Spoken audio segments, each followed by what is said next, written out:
Hey, I'm Nick. And I'm Allie. And this is But Have You Tried from the David A. Howe Public Library. Allie, what's up? How are you? Happy New Year. Happy New Year. I feel like this is the longest we've gone without recording an episode. That's true. Do you remember how to do it? I think so. Okay. We'll find out. If it's a weird episode, listeners, you'll know why. Yeah, it's definitely the new year. Did you stay up until midnight? I did. You did? I did. Okay. What were you doing? Were you watching anything? I played some D&D with some of my friends. Classic. And then I called my brother on the phone because he was the only one who was staying up until midnight. He was like, I'm alone. Please call me.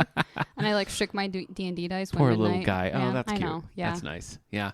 We were at our friend's house and we kept being like, should we stay till midnight? Should we not? And then while we were hemming and hawing, my son fell asleep. So we were like, okay, I guess we're going to stay. Fair enough. I guess we're going to stay. So yeah, I feel like one of these years I'm going to be like, you know what? I'm just old and I'm tired and I'm not going to do it. But it hasn't happened yet. Yeah.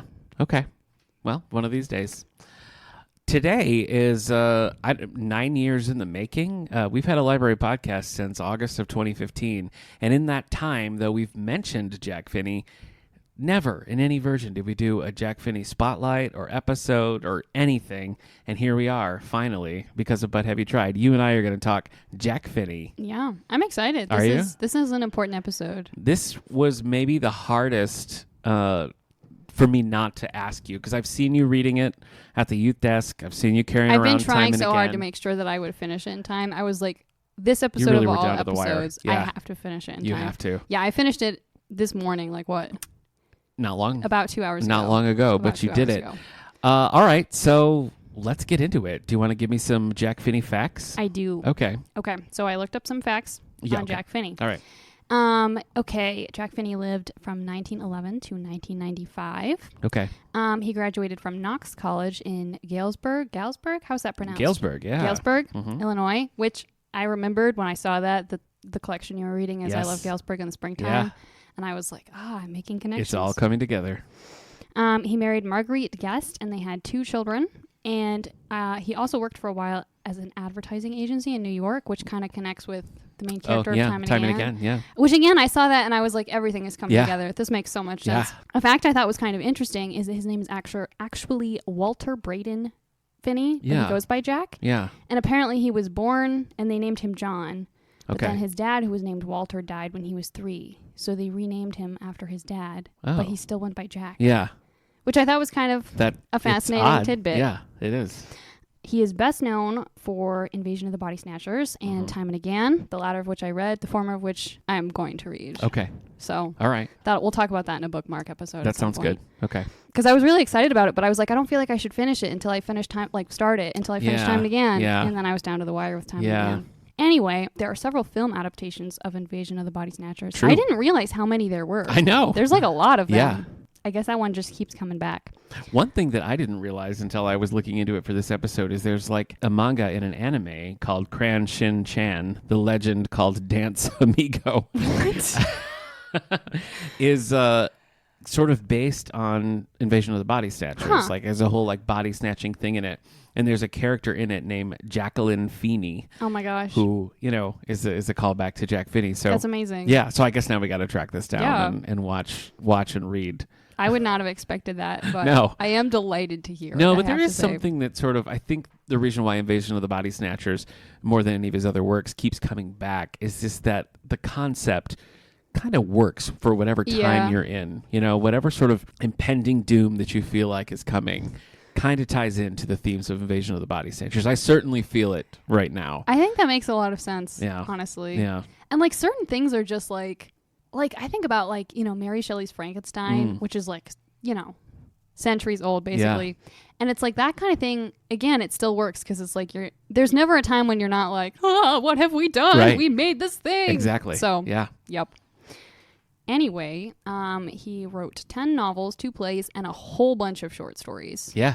I was looking through the list. There are so many. Yeah. He started with short stories. There's a cool book called Stealing Through Time that chronicles his writing career, and it's got a list of all the short stories, and it was an interesting piece to just kind of look at it as a whole. The plays are, I used my library cred to get copies of these plays where they're kept as archives. So I read both This Winter's Hobby and Telephone Roulette, and actually directed a production of Telephone Roulette, like on stage. It's a one That's act. cool. I kind of wondered about that. Yeah. When I saw the plays, I was like, Yeah. I could see Nick directing one of these. I did. Telephone Roulette's a good time. This Winter's Hobby is kind of odd, but Telephone Roulette is a fun one-act show. Okay. Let's see. What else do I have facts-wise? So the book that I read, I also read a couple of short stories. Okay. Again, in the 2 hours before this podcast. But primarily I read Time and Again, which was published in 1970. And I did a little reading about that specifically, and a lot of the things I was finding were talking about how like thoroughly he researched the time travel aspect of that. Yeah. Which I really felt while reading the book, because I was like, I wouldn't know this amount of detail just offhand. So yeah. Well, I mean, everything that happens in the book, time travel aside, was based on real things. The fire, the Statue of Liberty, like all that stuff that plays key moments was real. Yeah. Well, it was definitely a lot of stuff that I didn't know. Like, I didn't know the Statue of Liberty's arm was like in just some park for a while. Yeah, just hanging out. Yeah. So anyway, that was really interesting. But I also found this article talking a little bit about Time and Again from kind of a perspective of like New York and why it's so successful there.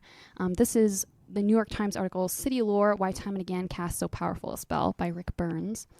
And he's talking a little bit about how at the time that it was written, there was kind of this like sense of losing touch with history and like pushing forward, building new buildings and stuff. Yeah.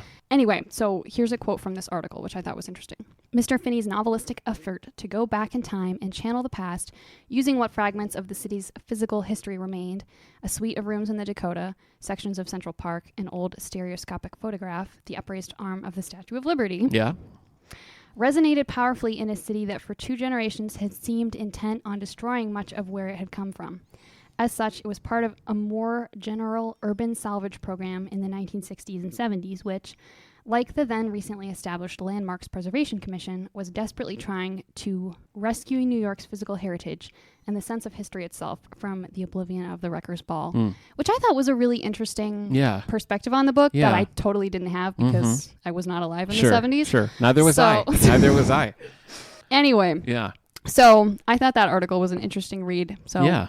Anyone who wants to can find it on the New York Times. But that's what I got for facts. Is there anything? Well, Time and Again has 2 companion pieces. There's Forgotten News, which is a nonfiction book that we have here in the collection. And actually, I haven't read that. I haven't read his nonfiction, so I still have one. You still have one? I still have this one. Is good.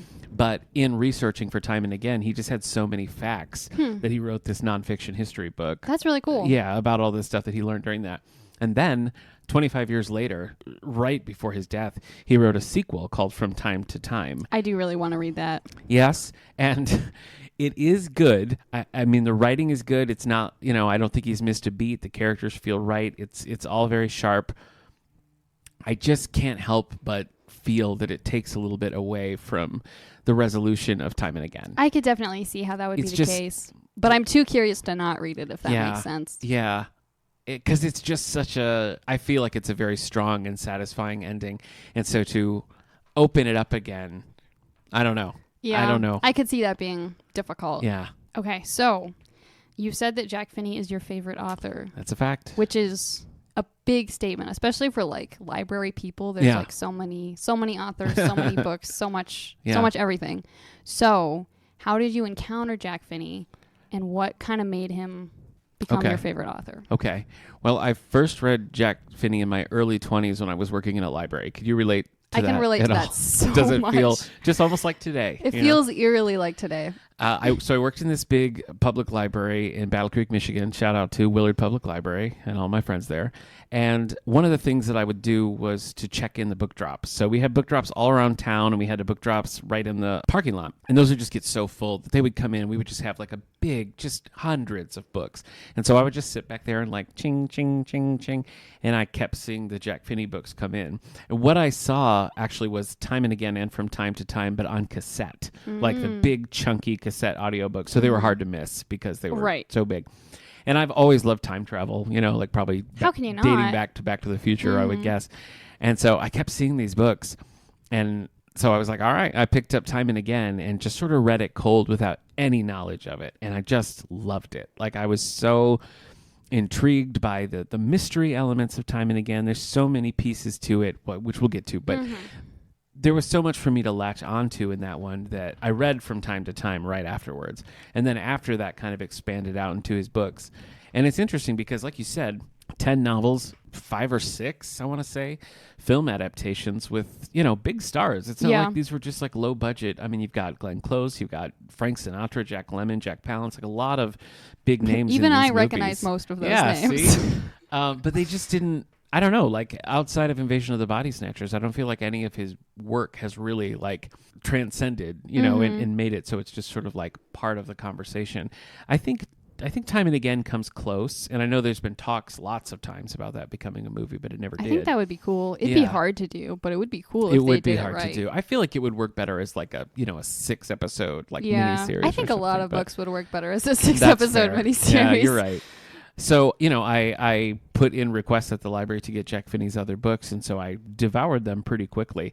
And as I mentioned in our last episode, I Love Galesburg in the Springtime was a short story collection that I hadn't read, and I did read it for this. I'm excited to hear about your experience. So it was cool because it has been a while.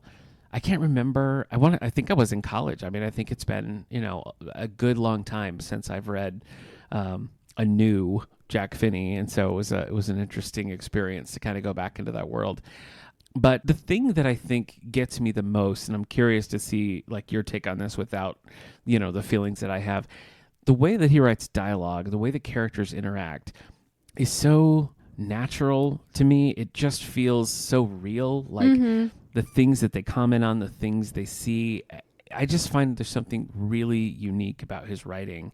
And I know he was a big inspiration to like Stephen King, for example. Stephen King has a book called 11/22/63, which is about the JFK assassination and about a character going back in time to stop that. Have you seen it or heard of it? Do you know? I think I've heard of it. There was a miniseries based on that as well. That sounds cool, but also maybe traumatizing. I've certainly bragged about this in other episodes of Library Podcast, but the whole time I was reading the book, I was like, man, this feels like Jack Finney. Like it just... the little things that he would latch onto, I was like, boy. And I got to the end of it, and then afterwards, Stephen King is like, I want to thank Jack Finney, and like this was like such a love letter to Jack Finney, and I was like, I knew it, called it. So in that way, I think there's a lot of writers who are Jack Finney fans, but I don't think it's a name, considering so much early success that he had. I don't think it's a name that's kind of made it to the new era. So, which I don't totally understand why, even having read like a small section of his large amount of writings, I feel like it seems like it should be more well known, more a thing that people talk about. I think Time and Again has been pretty much in print since the 70s. I don't think it's ever gone out of print, so that's something. That is something for sure. But and Invasion of the Body Snatchers, of course, as I feel like every 10 years or so we get a new take on Invasion of the Body Snatchers. So there's that. But for whatever reason, the other ones, I don't know, just didn't make the cut. And there's some interesting things about them, too, because he wrote a book called 5 Against the House, which was his first book, and it is about a group of people making this plan to rob this casino. And he wrote this book and came up with this plan on how to rob this casino. And it freaked out the casino so much that they completely revamped their security as a result of 5 Against the House. Was it a specific casino that he studied? I don't think he said it outright that it was this casino, but it was kind of understood that it was kind of modeled on a certain one. And they were like, this could work, and now we got to change everything. That's so cool. Yeah, so I think Good for him. I think that's really neat. I feel like that just means he basically pulled off a heist. I think so. Yeah. So 5 Against the House is, it's sort of a heisty one. Body Snatchers, as we discussed. House of Numbers is about two brothers.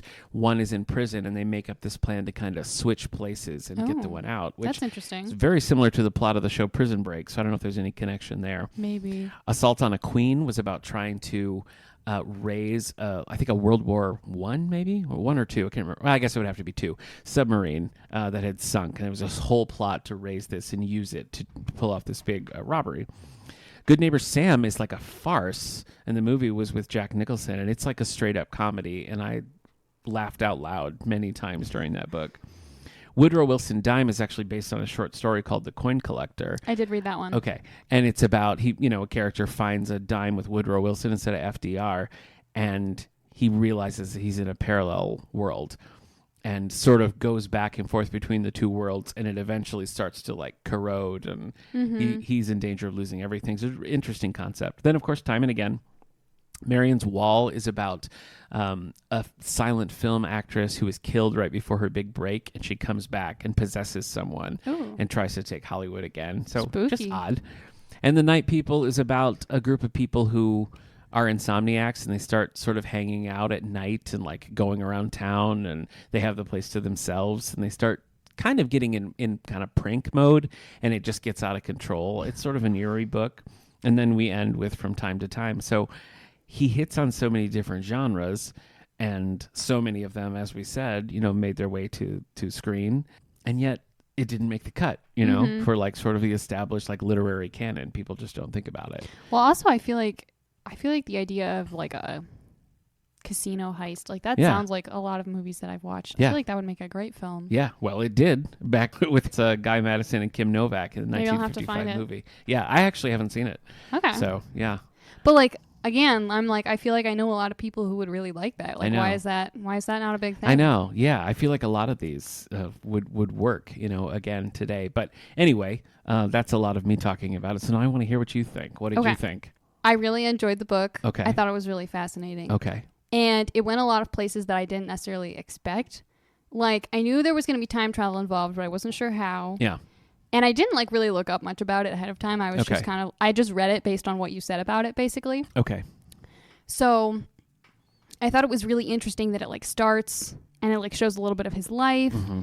And then it kind of transitions into this whole like getting ready for the time travel kind of section. Yeah. Which was really interesting. And then there's the like him going back in time and experiencing the time. And again, a lot of like detail and information about the 1880s, which I thought was really interesting. Yeah. And then it kind of like ramps up the like mystery suspense. There's the fire and it like gets exciting and like anyway. So I thought it was a lot of different kind of things in one book. Yeah. Which was cool. Like I feel like that's the kind of thing that can detract from your experience if there's like too much going on in a book.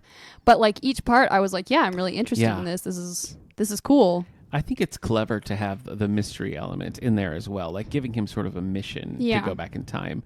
I guess we should do like a bit of a plot synopsis for Time and Again. Probably. And it is illustrated, so there's a lot of like illustrations I throughout. Thought that was really interesting too. Which is a really neat thing. So it starts with Cy Morley, who's an advertising guy, and it starts with him trying to draw a picture of soap for an ad, and he's like, yeah, it's boring, it sucks, which I think is a pretty good start, because it is boring, and then like he calls it out, and that's interesting.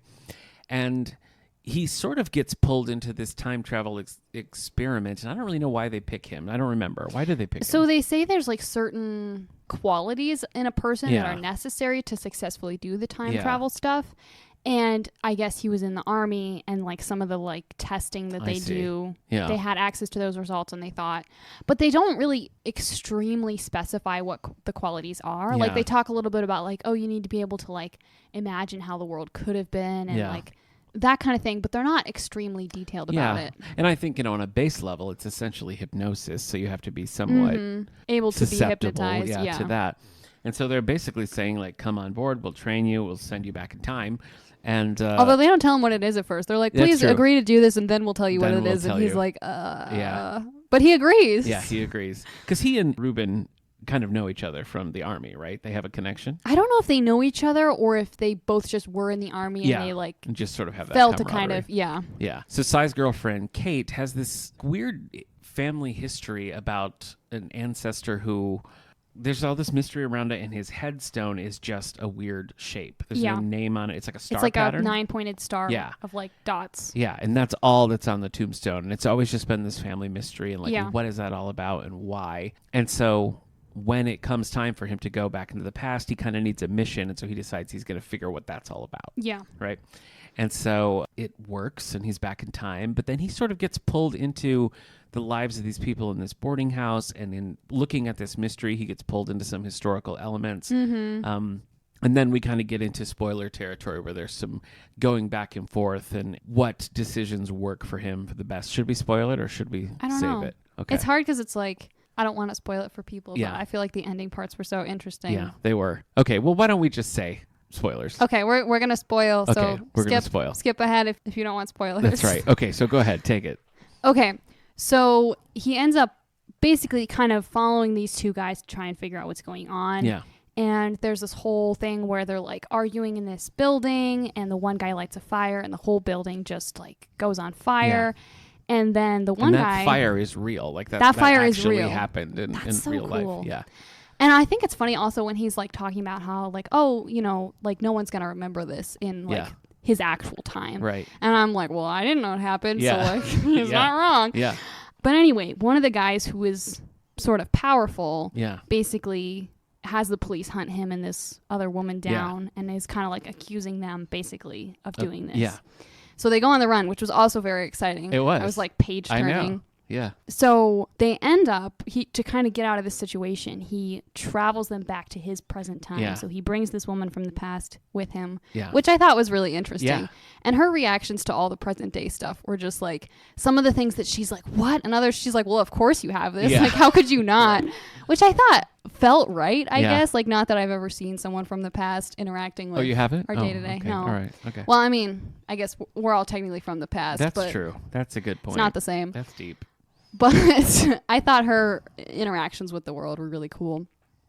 Anyway, so they end up sending her back. They think she'll be all right because she realized a twist that the person who they thought was hunting him down was actually someone else, and she could hold that over him. Yeah.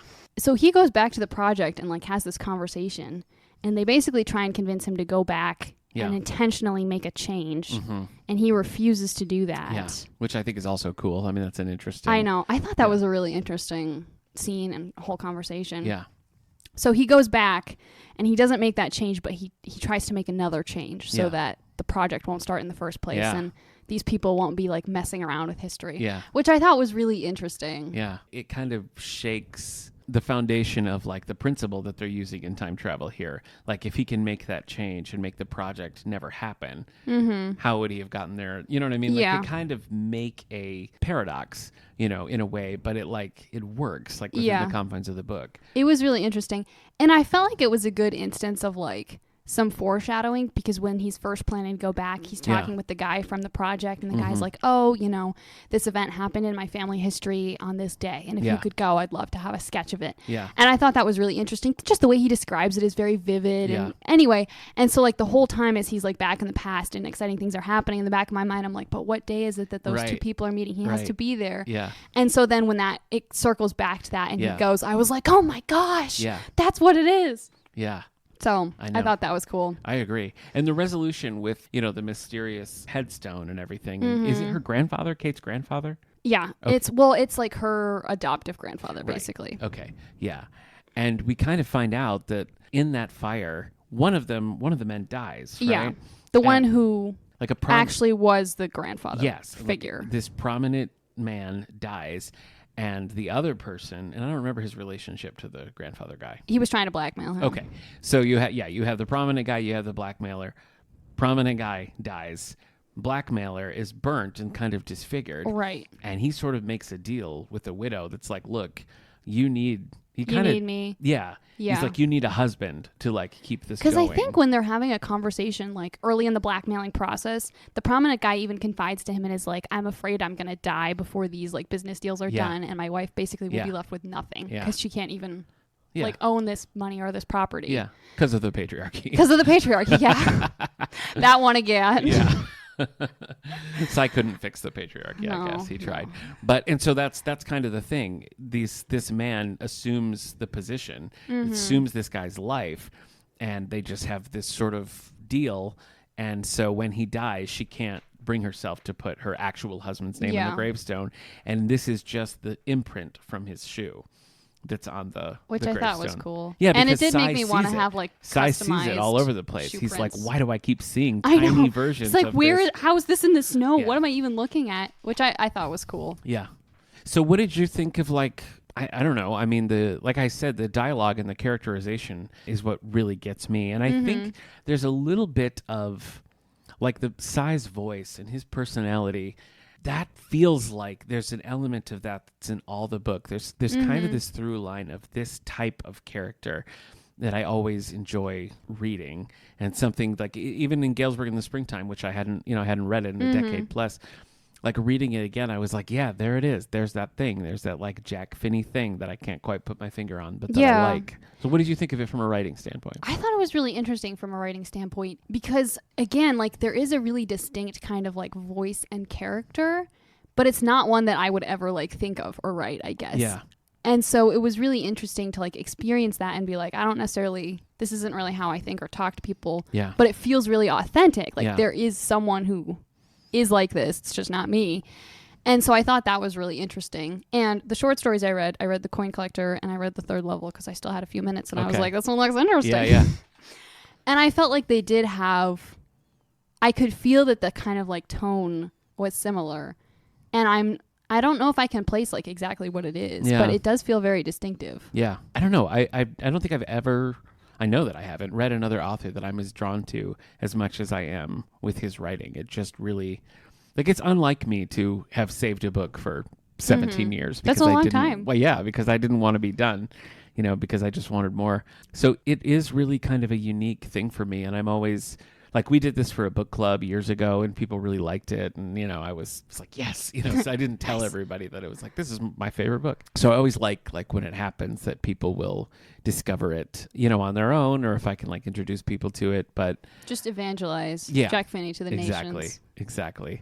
Do you see yourself reading more of his stuff? I think so. Yeah. I'm very curious about the sequel, even though I can definitely see how it would maybe undercut the ending. Yeah. But I'm very curious about it. And I do want to read Body Snatchers. Mm-hmm. And I could definitely see myself reading more of the short stories. Yeah. So this is one I feel very confident I will read more of. Yeah. There's one short story in Galesburg in the Springtime called, I think it's just called The Love Letter.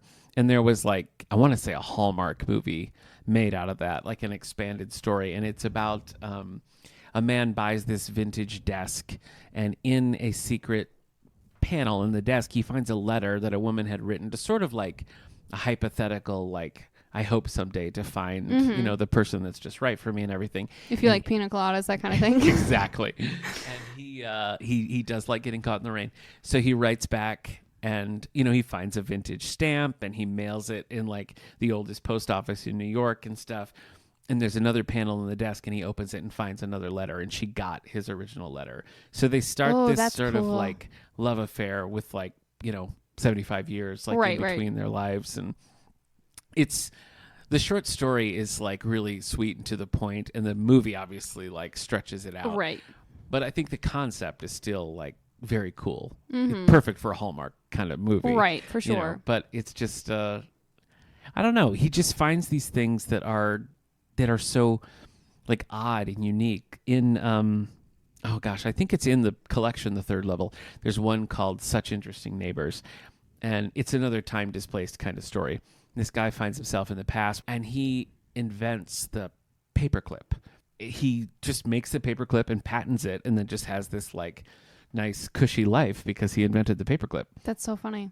And he's having this conversation with somebody who, it's been a while since I read it, but with somebody who knows that or at least that he claims to be from the future. And he shows him the paperclip and he's like, look how useful this thing is. And he's like, yeah, I got the patent for it and invented it, so now I could be rich.